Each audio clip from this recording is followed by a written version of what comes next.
દિલ્હીથી મોટા સમાચાર આવ્યા છે। સુપ્રીમ કોર્ટે આપ સાંસદ સંજય સિંહને મોટી રાહત આપી છે અને તેમની જામીન અરજીને મંજૂર કરી દીધી છે। ત્યારે અત્યંત મુશ્કેલી ભર્યા સમયમાં આમ આદમી પાર્ટીને મોટી રાહત મળી છે। નમસ્કાર, ગુજરાત જો ટીવીની સાથે હું છું મેક્ષુ ઠક્કર। સુપ્રીમ કોર્ટે આપના સાંસદ સંજય સિંહને મોટી રાહત આપી છે અને તેમની જામીન અરજીને મંજૂર કરી દીધી છે।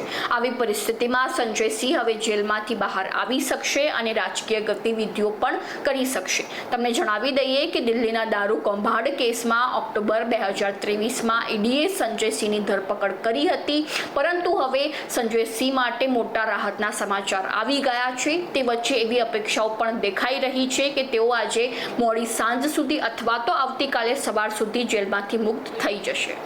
મહત્વની વાત તો એ છે કે ઈડીએ સંજય સિંહને જામીન આપવા મુદ્દે કોઈ પણ પ્રકારનો વિરોધ કર્યો નથી અને બીજી બાજુ મીડિયા સાથે વાત કરતા સંજય સિંહના માતા રાધિકા સિંહે કહ્યું કે મારો નિર્દોષ પુત્ર હવે ઘરે આવશે।